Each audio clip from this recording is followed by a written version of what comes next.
हमें क्वेश्चन में दिया हुआ है इवेल्युएट क्लोज इंटीग्रल ब्रैकेट के अंदर z minus z square bracket close d z where c is the upper half of the circle mod z equal to 1 what is the value of the integral for the lower half of the same circle. ठीक है, तो इस question को solve करने के लिए हम लोग ये वाले एरो से शुरुआत करेंगे।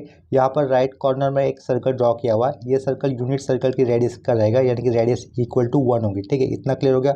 इस सर्कल के अपर वाले पार्ट के लिए थीटा का लोअर और अपर लिमिट कितना होगा, देखो ये थीटा 0 हो जाएगा, यानी कि ये लोअर लिमिट हो जाएगा।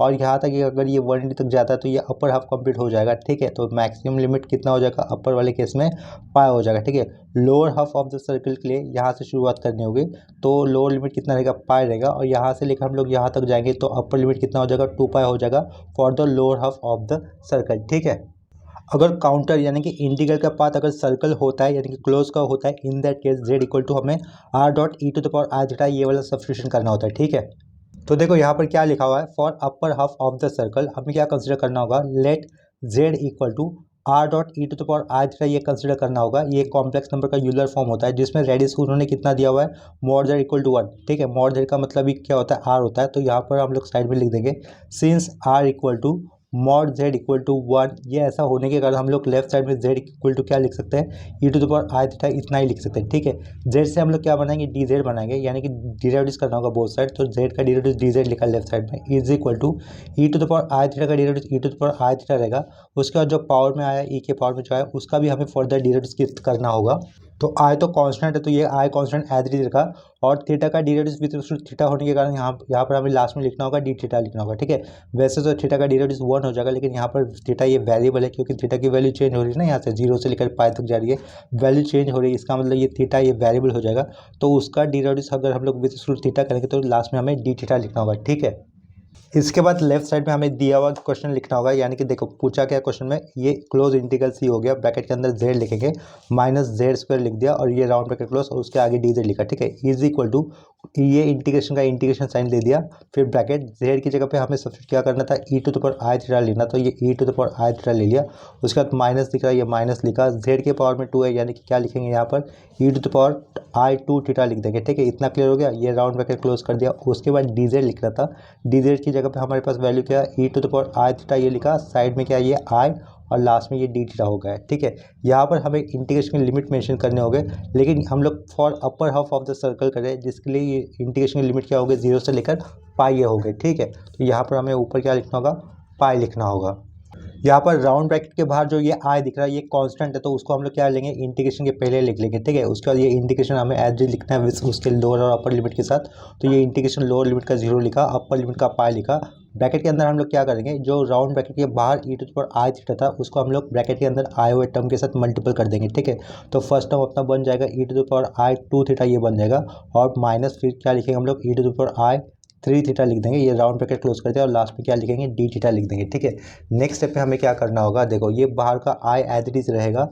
ठीक है, अभी हम लोग इंटीग्रेशन करेंगे तो इसके कारण हम लोग इंटीग्रेशन साइन नहीं देना है, उसकी जगह पे एक ओपनिंग स्क्वायर ब्रैकेट दे दिया। E to the power i two theta का इंटीग्रेशन क्या होगा, e to the power i two theta होगा। इसके बाद जो एक्स पावर में आया हुआ है उस टर्म का हमें डिराइव्ड करना होगा, तो डिराइव्ड क्या बचेगा, फिर से थीटा डिराइव्ड करेंगे तो थीटा का डिराइव्ड होगा 1। ठीक है, तो अपॉन में हमें लिखना होगा सिंपली 2i लिखना होगा। ठीक है, उसके बाद ये माइनस साइन आएगा, e to the power i three theta का डिराइव्ड रहेगा e to the power i three theta, और अपॉन में हम लोग क्या लिखेंगे, 3i लिखेंगे, लास्ट में ये स्क्वायर ब्रैकेट क्लोज कर दिया। ठीक है, ये लोअर लिमिट का 0 और ये अपर लिमिट का पाई लिख दिया। नेक्स्ट स्टेप में हम लोग क्या करेंगे, जो बाहर का आई दिख रहा है उसको हम लोग स्क्वायर ब्रैकेट के अंदर डालेंगे, या फिर स्क्वायर ब्रैकेट के अंदर जो डिनोमिनेटर में आई दिख रहा है उसको हम लोग एज अ कॉमन बाहर ले लेंगे। ठीक है, तो उसका मतलब ये आई कैंसिल हो जाएगा। ठीक है, तो कौन सा टर्म बचेगा, e to the power i two theta upon 2 minus e to the power i three theta upon 3, ये वाला टर्म बचेगा एक राउंड ब्रैकेट के अंदर या फिर स्क्वायर ब्रैकेट के अंदर, तो उसको मैं लिख लेता हूँ। ठीक है, तो ई टू द पावर हम लोग यहाँ पे क्या लिखेंगे, आई टू थीटा लिखेंगे, अपॉन में ये 2 रहेगा, minus e to the power i ये 3 थीटा और ये अपॉन में 3 रहेगा। ठीक है, इसको एक राउंड ब्रैकेट के अंदर लिखा, लोअर लिमिट का 0 और ये अपर लिमिट का पाई आ जाएगा। ठीक है, नेक्स्ट स्टेप में हमें क्या करना होगा, थीटा की जगह पर ये अपर लिमिट का पाई यूज़ करना होगा, और दोनों जगह पे यहाँ पर और यहाँ पर भी, फिर माइनस फिर ब्रैकेट, और थीटा की जगह पे हमें लोअर लिमिट का 0 यूज़ करना होगा। ठीक है, तो वो स्टेप कैसे हो जाएगी, देखो ये 1/2 मैंने साइड में लिखा, ई टू द पावर ये आई 2 पाई कर देता हूँ, माइनस ये 1/3 साइड में लिखा, ई टू द पावर आई 3 पाई लिख देता हूँ, ठीक है। ये हो गया अपर लिमिट। इसके बाद फिर माइनस देना था, माइनस के बाद एक ब्रैकेट देना था। यहाँ पर देखो ई की, यहाँ पर थीटा की जगह पे अगर 0 हो जाएगा तो एनीथिंग रेस टू 0 कितना होता है, 1 होता है। तो यहाँ से हम लोग उसको ओनली 1/2 लिखेंगे, ठीक है। ये माइनस सिमिलरली यहाँ पर थीटा की जगह पे अगर 0 हो जाएगा तो एनीथिंग रेस टू 0 1 होता है। तो यहाँ से क्या बचेगा, -1/3 बचेगा, ठीक है। ये लास्ट में राउंड ब्रैकेट क्लोज कर दिया, ठीक है। तो नेक्स्ट स्टेप में देखो हम लोग क्या कर सकते हैं, ये 1/2 शुरुआत का एज इट इज, e⁻i2π को हम लोग इस तरीके से लिख सकते हैं, cos 2π प्लस i sin 2π, ठीक है, ऐसा लिख सकते हैं। तो इसको एक ब्रैकेट के अंदर लिखा 1/2 के साथ मल्टीपल में, ये फिर -1/3 आ जाएगा। cos i3π को हम लोग e⁻i3π को हम लोग कैसे लिख सकते हैं, cos 3π प्लस i sin 3π लिख सकते हैं। तो प्लस i sin 3π लिख दिया, ठीक है। ये लास्ट में राउंड ब्रैकेट क्लोज कर दिया। इसके बाद ये माइनस साइन आएगा, ये 1/2 -3 1/3 का आंसर कितना हो जाएगा, 3 और -2 यानी कि 1/6 हो जाएगा क्रॉस मल्टीप्लिकेशन करने पर, ठीक है। और जैसे कि हम लोग जानते हैं कि cos 2π की वैल्यू होती है 1, sin 2π की वैल्यू होती है 0, तो ये वाला टर्म चला जाएगा। यहाँ से cos 2π की वैल्यू 1 होने के कारण इनसे भी ये 1/2 बचेगा। cos 3π की वैल्यू होगी -1, तो ये -1 इस -1 के साथ मल्टीपल होगा, तो यहाँ पर हमें लिखना होगा +1/3 लिखना होगा। और sin 3π की वैल्यू होती है 0, ठीक है। तो यहाँ से देखो ये 1/2 आएगा, ये माइनस ऑफ माइनस, तो ये +1/3 हो जाएगा। आगे क्या है, -1/6, ठीक है। तो इसे फर्दर कैलकुलेट करने पर हमें फाइनल आंसर मिलेगा 2/3, ठीक है। तो ये हो गया हमारा final answer for the upper half of the circle. Left side में हम लोग क्वेश्चन लिख देंगे, that is close integral, bracket के अंदर क्या था, z माइनस जेड स्क्वायर, और लास्ट में ये dz हमें लिखना था, ठीक है। इसके बाद हमें सेम क्वेश्चन को सॉल्व करना है for the lower half of the circle. For the lower half of the circle left side का पार्ट तो हमें सेम लिखना होगा, दैट इज सेम फंक्शन होने के कारण ये क्लोज इंटीग्रल लिखा। ब्रैकेट के अंदर क्या था, z माइनस जेड स्क्वायर, ठीक है, ब्रैकेट क्लोज, यहाँ पर dz था, ठीक है, इज इक्वल टू, इसके बाद ये इंटीग्रेशन लिखा था, z की जगह पे क्या लिखा था, e⁻ ये i थीटा लिखा था, फिर माइनस जेड स्क्वायर की जगह पे क्या लिखा था, e⁻ i 2 थीटा ऐसा लिखा था, ब्रैकेट क्लोज कर दिया था। और dz की जगह पे क्या लिखना था, फिर हमें e⁻ i थीटा i और ये d थीटा लिखना था, ठीक है। एक lower half of the circle होने के कारण यहाँ पर इंटीग्रल लिमिट क्या हो गया, पाई से लेकर हमें 2π ये लिखने होंगे, ठीक है। इतना क्लियर हो गया। और इसके बाद जैसे हम लोगों ने प्रीवियस केस पे इंटीग्रेशन सॉल्व किया था, उसी तरीके से सेम प्रोसीजर फॉलो कर हमें इसका आगे सॉल्व करना होगा, ठीक है। तो नेक्स्ट स्टेप में इंटीग्रेशन सिंप्लीफाई करते वक्त हमें ये जो आई दिख रहा है उसको हम लोग इंटीग्रेशन के पहले लिख लेंगे। तो आई लिखा, integral with limit pi to 2π रहेगा, ठीक है। और ब्रैकेट के अंदर ये जो ब्रैकेट के बाहर वाला e⁻i थीटा था उससे मल्टीपल कर देंगे, तो वो फर्स्ट स्टेप क्या रहेगा, e⁻i 2 थीटा रहेगा, माइनस e⁻i 3 थीटा हमें लिखना होगा। लास्ट में ये राउंड ब्रैकेट क्लोज कर दिया और उसके बाद में ये d थीटा लिखा, ठीक है। इसके बाद हमें ये i लिखना है एज इट इज़। ब्रैकेट के अंदर आने वाले टर्म का हमें इंटीग्रेशन कर देना होगा, तो यहाँ पर ओपनिंग स्क्वायर पर ब्रैकेट डाल दिया, e⁻i 2 थीटा का इंटीग्रेशन e⁻i 2 थीटा, और अपॉन में जो पावर में टर्म आया था उसका डेरिवेटिव करना होगा, वो कितना बचेगा, ओनली 2i रहेगा, ठीक है। सेंटर का ये माइनस साइन, e⁻i 3 थीटा का इंटीग्रेशन अगर करना है तो e⁻i 3 थीटा एज इट लिखेंगे, फिर अपॉन में क्या लिखेंगे हम लोग, 3i लिख देंगे, ठीक है। ये स्क्वायर ब्रैकेट क्लोज कर दिया, लोअर लिमिट का पाई और ये ऊपर क्या रहेगा, अपर लिमिट का 2π रहेगा, ठीक है। अभी नेक्स्ट स्टेप में हमें क्या करना होगा, ये जो बाहर का आय है उसको हम लोग अंदर ले सकते हैं, या फिर डिनोमिनेटर से जो आय कॉमन बाहर आ रहा है उसको हम लोग बाहर ले सकते हैं, ठीक है। इसका मतलब क्या हो जाएगा, ये आय है ना, आय वो कैंसिल हो जाएगा, ठीक है। तो जो टर्म बचेगा उनको मैं डायरेक्टली लिख देता हूँ यहाँ पर। ब्रैकेट के अंदर क्या बचेगा, e⁻i 2 थीटा, और अपर में 2 आएगा, माइनस e⁻i 3 थीटा रहेगा, और ये अपर में ओनली 3 आ जाएगा, ठीक है। ये closing square bracket, lower limit का पाई और ये अपर लिमिट का कितना रहेगा, 2π। नेक्स्ट स्टेप में हमें क्या करना होगा, थीटा की जगह पे अपर लिमिट का 2π यूज़ करना है, फिर माइनस करेंगे और उसका ब्रैकेट देकर थीटा की जगह पे हमें लोअर लिमिट का पाई यूज़ करना होगा, ठीक है। तो देखो आगे कैसे लिखना होगा, ये 1/2 लिखा, और e⁻ क्या लिखूंगा मैं यहाँ पर, थीटा की जगह पे 2π आएगा, तो 2 2 जा 4 यानी कि ये 4π लिखना होगा, ठीक है। माइनस यहाँ पर 1/3 साइड में लिखा, e⁻i थीटा की जगह पर अगर 2π आएगा तो ये हम लोग क्या लिखेंगे, 6π लिख देंगे। ये हो गया अपर लिमिट, उसके बाद माइनस देना है, फिर माइनस के बाद ब्रैकेट दो, 1/2 फिर से लिखा, थीटा की जगह पे अभी हमें लिखना है पाई लिखना है, ठीक है। तो ये क्या लिखेंगे हम लोग, i 2π कर देंगे पावर में, फिर ये माइनस 1/3 आगे लिखा, थीटा की जगह पे जाने वाला है पाई, तो ये क्या हो जाएगा, e की पावर में i 3π हो जाएगा, ठीक है। इतना क्लियर हो गया। यहाँ पर ये राउंड ब्रैकेट क्लोज कर दिया, ठीक है। नेक्स्ट स्टेप में हम लोग क्या करेंगे, एक्सपोनेंशियल जो भी टर्म आया उनको एक्सपेंड करेंगे, यानी कि ये 1/2 एज इट इज़। ब्रैकेट के अंदर यहाँ पर क्या दिख रहा है, e की पावर में 4π दिख रहा है, तो हम लोग उसको एक्सपेंड कैसे करेंगे, cos 4π प्लस i sin 4π से ये एक्सपांड होगा, ठीक है। उसके बाद ये -1/3, फिर ब्रैकेट, फिर ये यहाँ पर क्या रहेगा, cos 6π प्लस i sin 6π हो जाएगा, ठीक है। इसके बाद राउंड ब्रैकेट क्लोज कर दिया, फिर माइनस माइनस के बाद यहाँ पर एक राउंड ब्रैकेट दिख रहा है, उसको मैं स्क्वायर ब्रैकेट से रिप्रेजेंट कर लेता हूँ, ठीक है। और ये पहला वाला हाफ एज इट इज लिखा। उसके बाद उसके साइड में राउंड ब्रैकेट में क्या लिखना होगा हमें, e⁻i² का एक्सपांशन, दैट इज वो क्या लिख देंगे हम लोग, cos 2π प्लस i sin 2π लिखेंगे, ठीक है। यहाँ पर एक राउंड ब्रैकेट क्लोज हो जाएगा, फिर -1/3 आएगा, ठीक है। इसके बाजू में राउंड ब्रैकेट में हमें क्या लिखना होगा, e⁻i3π का expansion, that is cos 3π plus i sin 3π, ठीक है। यहाँ पर ब्रैकेट का यूज़ समझना ज़्यादा इंपॉर्टेंट है, ठीक है। अगर ब्रैकेट में कोई गड़बड़ हो गई तो टर्म जो भी आगे सिंप्लीफाई हो गए उसमें शायद मिस्टेक हो सकती है, ठीक है। तो देखो यहाँ पर ये हम लोगों ने इतना सब कुछ करने के बाद फिर से आगे हमें प्रोसीड जब करना होगा तो cos 4π की वैल्यू कितनी होती है ये हमें पता होना चाहिए। cos 4π की वैल्यू होगी 1, तो यहाँ से ओनली 1/2 बचेगा। sin 4π की वैल्यू होती है 0, तो ये हमें कुछ नहीं लिखना है। cos 6π की वैल्यू होगी 1, तो ठीक है, तो यहाँ से आगे क्या आएगा, -1/3 आएगा। sin 6π की वैल्यू होगी 0, ठीक है, तो ये माइनस माइनस का ये ब्रैकेट पुट कर लेता हूँ। cos 2π की वैल्यू होगी 1, तो यहाँ से क्या आएगा, ओनली 1/2 आएगा, ठीक है। और ये cos π की वैल्यू होती है -1, तो -1 और ये माइनस साइन प्लस हो जाएगा, तो क्या लिखेंगे हम लोग, +1/3 लिख देंगे, ठीक है। इतना क्लियर हो गया। sin 3π की वैल्यू 0 होती है और sin 2π की वैल्यू भी 0 हो जाएगी, ठीक है।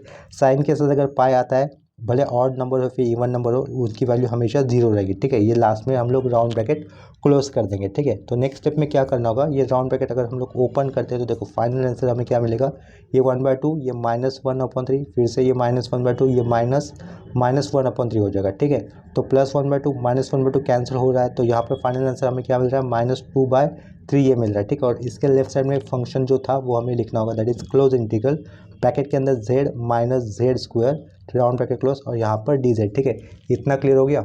लास्ट में ये लिखा हुआ फंक्शन प्रॉपरली स्क्रीन के ऊपर नहीं आया तो उसको थोड़ा सा पेज को ऊपर कर लेता हूँ, ठीक है। तो ये अभी दिख रहा है आपको सही तरीके से। क्या लिखा था यहाँ पर, सिर्फ वो गिवन फंक्शन ही लिखा था, ठीक है। वो क्या था, क्लोज इंटीग्रल ब्रैकेट के अंदर z-z² ब्रैकेट क्लोज dz = -2/3।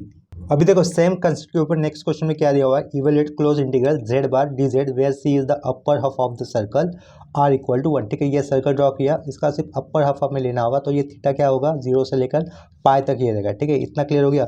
और जब भी हमें काउंटर यानी कि सर्कुलर पाथ, सॉरी काउंटर यानी इंटीग्रल पाथ, अगर ये सर्कल दिया हुआ था क्वेश्चन के अंदर, तो हमें z को क्या लेना होगा, यूलर फॉर्म में सब्स्टिट्यूट करके सम को आगे सॉल्व करना होता है। तो इस क्वेश्चन को सॉल्व करने के लिए हम लोग ये वाले एरो से शुरुआत करेंगे। यहाँ पर हम लोग अज्यूम कर लेंगे लेट z = क्या हमें अज्यूम करना है, r.e⁻i², ये कॉम्प्लेक्स नंबर का यूलर फॉर्म जो होता है वो हमेशा इसी से शुरुआत करनी होती है, when the counter is a circle, ठीक है। काउंटर यानी कि क्या होता है, इंटीग्रल पाथ होता है। अगर इंटीग्रल पाथ सर्कल दिया यानी कि क्लोज कर दिया, तो इस केस में हमेशा z को कॉम्प्लेक्स नंबर को यूलर फॉर्म में लेकर हमें शुरुआत करनी होती है, ठीक है। तो यहाँ पर r कितना दिख रहा है हमें, देखो यहाँ पर सिंस r = कितना लिखेंगे, 1 लिखेंगे, तो इसका मतलब ये z क्या हमें यूज़ करना होगा, ओनली e⁻i² ऐसे यूज़ करना होगा। z से हम लोग dz को बना लेंगे, तो ये dz क्या बन जाएगा, देखो dz लिखा यानी कि डिराइव्ड किया लेफ्ट साइड में, z का डिराइव्ड dz लिखा, और राइट साइड में डिराइव्ड करने पर क्या रहेगा, e⁻i⁻ ऐसा रहेगा, ठीक है। इसके बाद हमें देखो फंक्शन के ऊपर आना होगा, तो फंक्शन के ऊपर आने से पहले यानी कि उससे पहले हम लोग एक पॉइंट को क्लियर कर लेते हैं। z बार यानी कि क्या होता है, complex conjugate of complex number होता है, ठीक है। तो वो कैसे फाइंड आउट किया जाता है, इनवर्स ऑफ कॉम्प्लेक्स नंबर करने से, ठीक है। यानी कि z बार क्या होता है, 1/z होता है। यहाँ पर 1/z की जगह पर कितना है अपने पास, e⁻i², यानी कि डिनोमिनेटर वाला पार्ट अगर ऊपर चला जाएगा तो उसको हम लोग कैसे लिख सकते हैं, e⁻i² ऐसे लिख सकते हैं, ठीक है। तो ये z बार क्या हो रहा है, e⁻i² ऐसा हो रहा है। इसके बाद लेफ्ट साइड में जो मेन क्वेश्चन दिया है अभी हम लोग वहाँ से स्टार्ट कर सकते हैं, ठीक है। तो ये इंटीग्रल c लिखा यानी कि क्लोज इंटीग्रल लिख दिया, ये z बार रहेगा, उसके साइड में ये था ये dz, ठीक है, = ये इंटीग्रल लिख दिया। z बार यानी कि हमें क्या लिखना होगा, e⁻i² ऐसा लिखना है, ठीक है। dz का मतलब हमें क्या लेना था, यहाँ पर साइड में लिखा हुआ दिख रहा है e⁻i², ये i लिखा, ये साइड में dθ, ठीक है। यहाँ पर दिख रहा था देखो dz का मतलब देखो, और ये इंटीग्रल लिमिट क्या यूज़ करने होंगे, 0 से लेकर पाई यूज़ करने होंगे, क्योंकि अपर half of the circle lower limit क्या हो जाएगा, 0 होगा, और अपर लिमिट कितना हो जाएगा सर्कल का, पाई हो जाएगा, ठीक है। इतना क्लियर हो गया। इसके बाद हमें देखो यहाँ पे क्या दिख रहा है, बेस सेम है और पावर में +i⁻ दिख रहा है और ये -i⁻ दिख रहा है, तो उसका मतलब बेस सेम, पावर की एडिशन करने पर एनीथिंग इज टू 0, ये इस वाले टर्म में हो जाएगा वो आगे का सिंप्लीफिकेशन, ठीक है। तो ये यहाँ पर 1 रहेगा, ठीक है। e⁻i⁻e⁻+i⁻ एक दूसरे को कैंसिल करेंगे तो वहाँ पर 1 रहेगा, 1 अलग से लिखने की कोई ज़रूरत नहीं होती है। तो हम लोग यहाँ पे क्या करेंगे, i को कॉमन बाहर ले लेंगे, एज अ कॉन्स्टेंट बाहर ले लेंगे। यहाँ पर 0 से लेकर पाई तक रहेगा, 1 नहीं लिखना है तो उसके जगह पर ओनली थीटा लिख देंगे, ठीक है। तो इसका फर्दर इंटीग्रेशन कैसे रहेगा, देखो ये i as it is integration 1 है, 1 यहाँ पर छुपा हुआ है, तो 1 का integration with to d theta कितना होगा, सिंपली थीटा रहेगा, ठीक है। ये क्लोजिंग स्क्वायर ब्रैकेट और यहाँ पर 0 और यहाँ पर अपर लिमिट, तो ये थीटा की जगह पे पाई यूज़ करने पर हमें क्या मिलेगा आंसर, ओनली यहाँ पर पाई आ जाएगा, पाई माइनस 0 पाई रहता है, तो ये हो गया अपना फाइनल आंसर।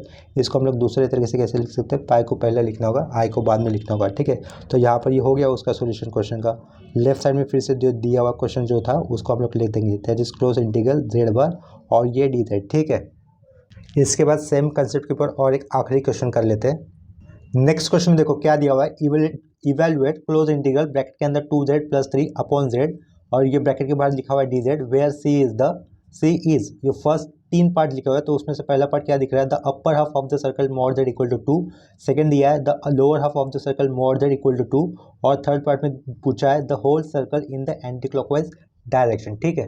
तो इस क्वेश्चन को सॉल्व करने के लिए हम लोग ये वाले एरो से शुरुआत करेंगे। सबसे पहले हमें किसके लिए काम करना होगा, for upper half of the circle. तो देखो यहाँ पर वो पॉइंट लिखा हुआ है, that is for upper half of the circle, modulus यानी कि रेडियस कितनी दी हुई है सर्कल की, 2 दी हुई है, ठीक है। तो यहाँ पर ये हम लोग यहाँ पर गिवन में क्या लिखेंगे, given r equal to mod z equal to 2, ठीक है। इतना क्लियर हो गया। इसके बाद हमें क्या लिखना होगा, let z equal to r dot e to the power i theta ऐसा लिख देना होगा। ये कॉम्प्लेक्स नंबर का यूलर फॉर्म होता है, इसमें हमें r की वैल्यू 2 लेनी होगी, ठीक है। तो यहाँ पर साइड में क्या कर देंगे, z equal to 2 dot e to the power i theta लिख देंगे, ठीक है। z का डिराइव करने पर हमें क्या मिलेगा, d z is equal to ये 2 as it is e to the power i theta का डिराइव क्या रहेगा, e to the power i theta, side में ये आई और यहाँ पर डी थीटा लिखना होगा, ठीक है। इतना क्लियर हो गया। इतना करने के बाद हम लोग क्वेश्चन में आ जाएंगे। देयरफॉर ये क्वेश्चन में क्या दिया होता है, ये क्लोज इंटीग्रल ब्रैकेट के अंदर क्या दिख रहा है, ये 2z + 3 अपॉन में z दिख रहा है, ठीक है। ये यहाँ पर राउंड ब्रैकेट क्लोज और लास्ट में फिर से z लिखा हुआ है। हम लोग क्या करेंगे, इसी क्वेश्चन को थोड़ा सा सिंप्लीफाई करेंगे, यानी कि ये close integral as it is लिखा हुआ है, जो डिनोमिनेटर का z दिख रहा है उसको मैं सेपरेट कर देता हूँ। तो यहाँ से क्या हो जाएगा, ओनली 2 प्लस आगे क्या आ जाएगा, 3 अपॉन z आ जाएगा, ठीक है। राउंड ब्रैकेट क्लोज कर दिया और लास्ट में ये फिर से डी जेड लिखा है, ठीक है। यहाँ पर देखो अपॉन में z आया हुआ है, इतना याद रखना है, ठीक है। तो नेक्स्ट स्टेप में हमें क्या करना होगा, ये इंटीग्रल लिखा है एज इट इज, ये राउंड ब्रैकेट डाला, ये 2 तो कांस्टेंट है, ये कांस्टेंट एज इट इज लिख दिया, प्लस ये 3 था और 3 के अपॉन में z था, तो अपॉन में z की जगह पे हमें क्या यूज़ करना होगा, 2 dot e to the power i theta ये यूज़ करना होगा। ये 2 लिखा dot e to the power i theta ये यूज़ किया, ठीक है। अपॉन में z था उसकी जगह पे ये राउंड ब्रैकेट क्लोज। अभी डी जेड की जगह पे क्या यूज़ करना है हमें, ये 2 dot e to the power i theta dot i और उसके साइड में डी थीटा ऐसा यूज़ करना होगा, ठीक है। नेक्स्ट स्टेप में देखो हम लोग क्या करेंगे, ये अपॉन में आया हुआ दिख रहा है, ये e to the power i theta. Next step में हमें क्या करना होगा, ये जो 2 और ये आई है ये कांस्टेंट का पार्ट है, उसको हम लोग इंटीग्रेशन के आगे लिख लेंगे, ठीक है। और यहाँ पर ये for the upper half of the circle के लिए इवेल्यूएट किया जा रहा है, तो इसके कारण लोअर लिमिट 0 होगा और ये अपर लिमिट कितना होगा, पाई होगा, ठीक है। इतना क्लियर हुआ होगा, जैसे कि पहले सब में हमने किया था वही लॉजिक अप्लाई कर कर यहाँ पर हम लोगों ने इस इंटीग्रेशन की लिमिट लिख दी, ठीक है, for the upper half of the circle, ठीक है। तो लोअर लिमिट 0 रहेगा, अपर लिमिट पाई होगा। नेक्स्ट स्टेप में हमें क्या करना था, ये जो 2i दिख रहा है ना राउंड ब्रैकेट के बाहर, ये 2 और ये जो i है उसको हम लोग इंटीग्रेशन के पहले लिख देंगे। तो ये 2i इंटीग्रेशन के पहले लिखा, लोअर लिमिट का 0, ये अपर लिमिट का पाई, राउंड ब्रैकेट के अंदर ये जो e to the power i theta बचा था उससे मल्टीपल कर देंगे अंदर वाले टर्म को, ठीक है। तो ये फर्स्ट टर्म क्या रहेगा, 2 dot e to the power i theta रहेगा, प्लस यहाँ से क्या बचेगा, ओनली 3/2 बचेगा, क्योंकि ये e to the power i theta denominator में है, उसके साथ अगर e to the power i theta multiple होगा तो वो कैंसिल हो जाएगा। तो यहाँ से क्या बचेगा, प्लस के आगे ओनली 3/2 ये वाला टर्म बचेगा, राउंड ब्रैकेट क्लोज कर दिया और लास्ट में क्या रहेगा, ओनली डी थीटा रहेगा, ठीक है। नेक्स्ट स्टेप में हमें क्या करना होगा, देखो यहाँ पर सिर्फ इंटीग्रेशन कर देना अभी नॉर्मली, ये 2i एज इट इज़ ये स्क्वायर ब्रैकेट डाल दिया, अभी इंटीग्रेशन करेंगे, ये 2 एज इट इज रहेगा, e to the power i theta का इंटीग्रेशन क्या होगा, देखो e to the power i theta और अपर में सिंपली हम लोग क्या लिखेंगे, आई लिख देंगे, ठीक है, प्लस लिखा, ये 3/2 एज इट इज कर दिया, उसकी ये तो कांस्टेंट है साइड में लिखा, यहाँ पर कुछ नहीं मतलब 1 है और 1 का integration with respect to d theta कितना लिखना होगा हमें, ओनली थीटा लिखना होगा, ठीक है। लास्ट में स्क्वायर ब्रैकेट क्लोज कर दिया, लोअर लिमिट का 0 और ये अपर लिमिट का कितना आएगा, पाई आएगा। नेक्स्ट स्टेप में हम लोग क्या करेंगे, जो स्क्वायर ब्रैकेट के बाहर 2i दिख रहा है उसको हम लोग अंदर मल्टीपल कर देते हैं, ठीक है। तो यहाँ पर ये i इस i के साथ कैंसिल हो जाएगा, ये 2 × 2 4 हो जाएगा, तो ये 4 dot e to the power i theta लिखा, ठीक है, प्लस ये 2 और ये 2 कैंसिल हो जाएगा, यहाँ से क्या बचेगा, 3i थीटा बचेगा, ठीक है। इसको एक स्क्वायर ब्रैकेट के अंदर लिख लेते हैं फिर से, लोअर लिमिट का 0 और ये अपर लिमिट का पाई, ठीक है। नेक्स्ट स्टेप में हमें क्या करना होगा, थीटा की जगह पर ये अपर लिमिट का पाई यूज़ करना होगा और फिर से माइनस देकर ब्रैकेट में थीटा की जगह पे हमें 0 ये यूज़ करना होगा, ठीक है।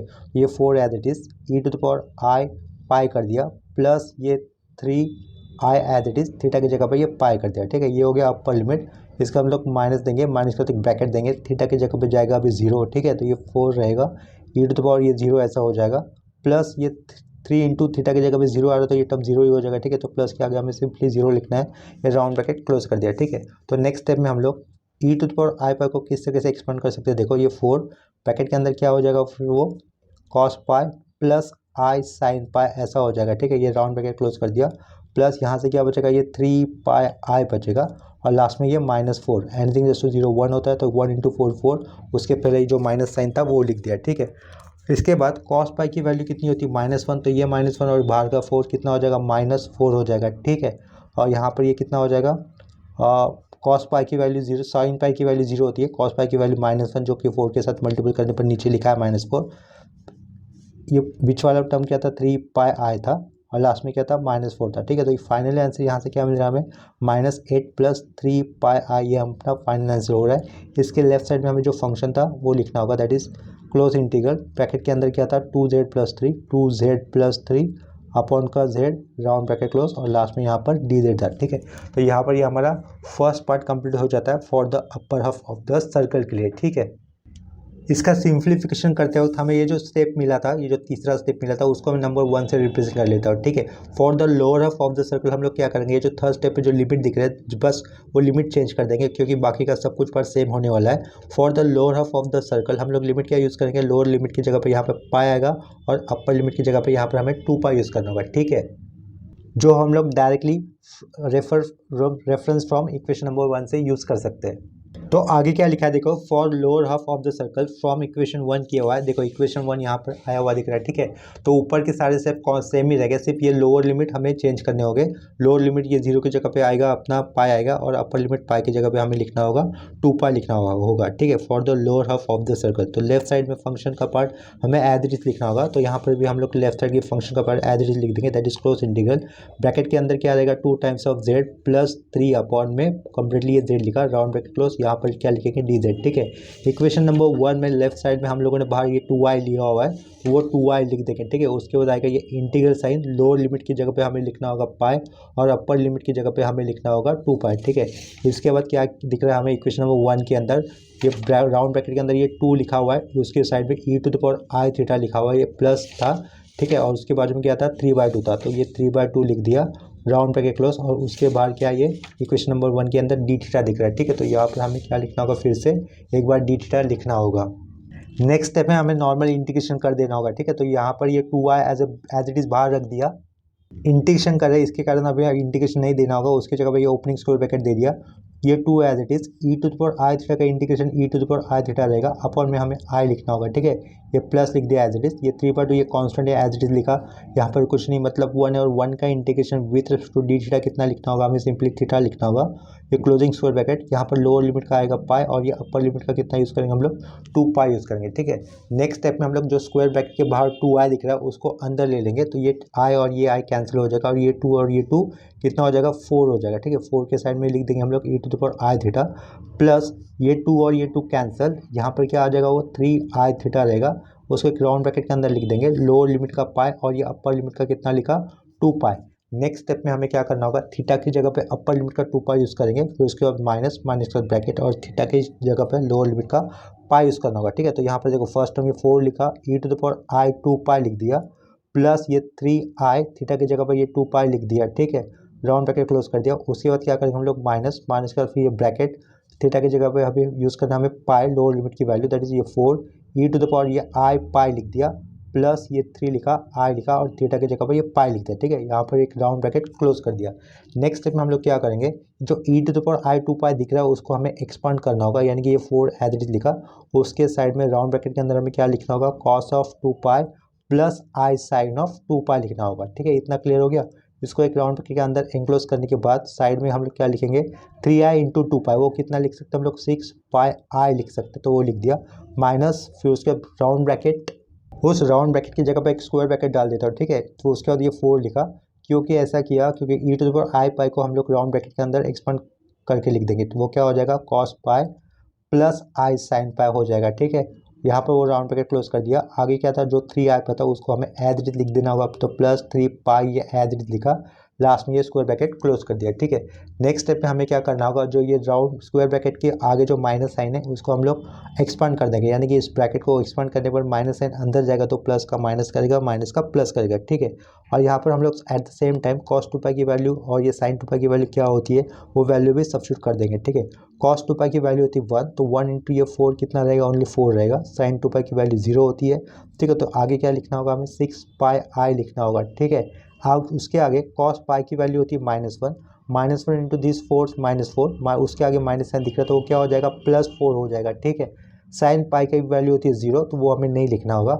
माइनस ये यहाँ पर जाएगा तो -3 पाई लिखेंगे हम लोग, -3 पाई हमें लिखना होगा। ठीक है, तो नेक्स्ट स्टेप में फाइनल आंसर हमें क्या मिल रहा है, 4 + 4 8, 8 + 3 पाई ये आंसर रहेगा। ठीक है अपना, तो यहाँ पर 8 लिखा +3 पाई आई, 3 पाई कैसे, 6 पाई -3 पाई कितना रहेगा, 3 पाई। ठीक है, तो ये हो गया अपना final answer for the lower half of the circle. तो लेफ्ट साइड में हमें फिर से वो क्वेश्चन को एक बार लिखना होगा, that is a close integral bracket के अंदर क्या था 2z + 3 अपॉन में z, ये राउंड ब्रैकेट क्लोज, यहाँ पे क्या लिखेंगे dz लिख देंगे। ठीक है, इसके बाद for the whole complete circle के लिए हमें पूछा था ना, राइट। इसके बाद हमें क्या क्या करना था, सेम इंटीग्रल इवेल्यूट करना है for the whole circle in anticlockwise direction. ठीक है, इन दैट केस उन्होंने रेडियस कितना होगा ये मेंशन नहीं किया है, फिर भी हमें सेम रेडियस यूज़ करना होगा, that is mod z = 2 he use करना होगा। ठीक है, तो देखो यहाँ पर थर्ड पॉइंट मेंशन किया हुआ है, that is for the whole circle in anticlockwise direction from equation 1 ही लिखा हुआ है। तो लेफ्ट साइड का फंक्शन तो एज इट इज रहेगा, that is close integral bracket के अंदर 2z,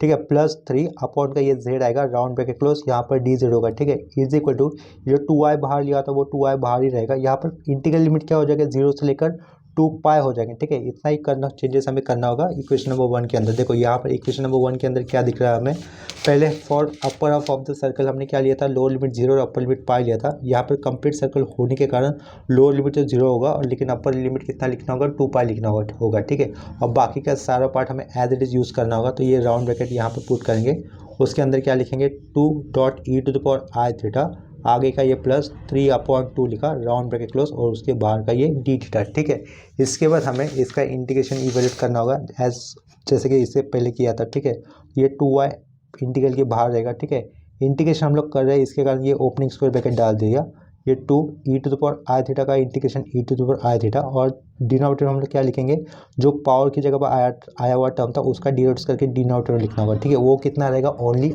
i रहेगा। +3/2 ये तो कांस्टेंट है, उसका डिनोटेशन नहीं होगा, लेकिन ये कांस्टेंट को हम लोग साइड में लिख देंगे, वहाँ पर कुछ नहीं, मतलब 1 है, 1 का integration with respect to d theta कितना लिखना होगा, हमें थीटा लिखना होगा। ठीक है, तो लास्ट में ये क्लोजिंग स्क्वायर ब्रैकेट, यहाँ पर लोअर लिमिट का 0 और ये अपर लिमिट का 2 पाई हमें लिखना होगा। ठीक है, नेक्स्ट स्टेप में हम लोग क्या करेंगे, स्क्वायर ब्रैकेट के बाहर जो 2i दिख रहा है उसको हम लोग अंदर मल्टीपल कर देंगे, तो वो फर्स्ट टर्म के साथ मल्टीपल होता है तो कितना आएगा, फर्स्ट टर्म अपना 4 आ जाएगा, i और ये i कैंसिल, 2 और ये 2 4, साइड में क्या लिखेंगे हम लोग e⁻I⁻ लिख देंगे। ठीक है, प्लस यहाँ पर ये 2 और ये 2 कैंसिल हो जाएगा, 3i⁻ रहेगा यहाँ पर, तो ये 3i⁻ लिख दिया एक स्क्वायर ब्रैकेट के अंदर, वहाँ पर लोअर लिमिट आएगा 0 और ये अपर लिमिट कितना रहेगा, 2 पाई रहेगा। ठीक है, नेक्स्ट स्टेप में हमें क्या करना होगा, थीटा की जगह पे अपर लिमिट का 2 पाई यूज़ करना होगा। ठीक है, तो ये 4 लिखा, e⁻I कितना रहेगा, 2 पाई रहेगा, प्लस थीटा की जगह पे 2 पाई जाएगा तो वो कितना हो जाएगा, 6 पाई आई हो जाएगा। ठीक है, वो डायरेक्टली कर दिया, ये हो गया अपर लिमिट, माइनस उसके बाद ब्रैकेट 2, और फिर थीटा की जगह पे हमें लोअर लिमिट का वैल्यू यूज़ करना होगा, दैट इज 0। ठीक है, तो ये कितना रहेगा 4.e⁻0 हो जाएगा, और आगे का टर्म नहीं आएगा तो वो 0 लिख दिया। ठीक है, लास्ट में ये राउंड ब्रैकेट क्लोज कर दिया।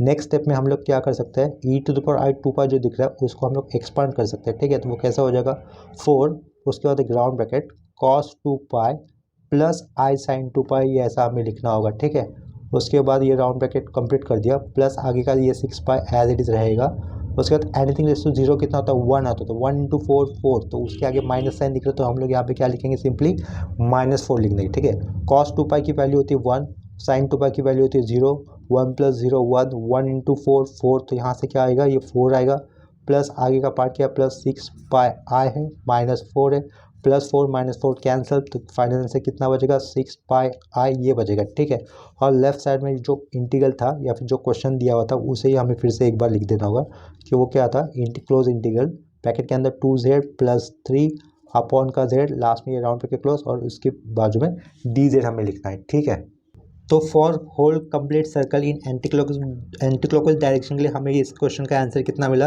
यानी कि गिवन एफ ऑफ जेड ये जो फंक्शन था उसका इंटीग्रल का आंसर कितना मिला 6 पाई, जो हमें upper half of the circle और lower half of the circle का एडिशन करने पर भी सेम ही आ जाएगा। ठीक है, यहाँ पर हम लोगों ने थर्ड वाले पार्ट में डायरेक्टली कंप्लीट सर्कल लिया था, अगर हम लोग पहले दो पार्ट का एडिशन भी करते तभी भी हमें आंसर ये सेम ही मिलेगा थर्ड पार्ट जैसा। ठीक है, तो यहाँ पर ये हमारा लास्ट क्वेश्चन कंप्लीट हो जाता है। ठीक है, और इसी क्वेश्चन के साथ कॉम्प्लेक्स इंटीग्रेशन के अंदर when the counter is a circle इस टाइप के क्वेश्चंस हमारे कंप्लीट हो जाते हैं। नेक्स्ट लेक्चर में हम लोग when the counter is the straight line के टाइप के सम्स करेंगे।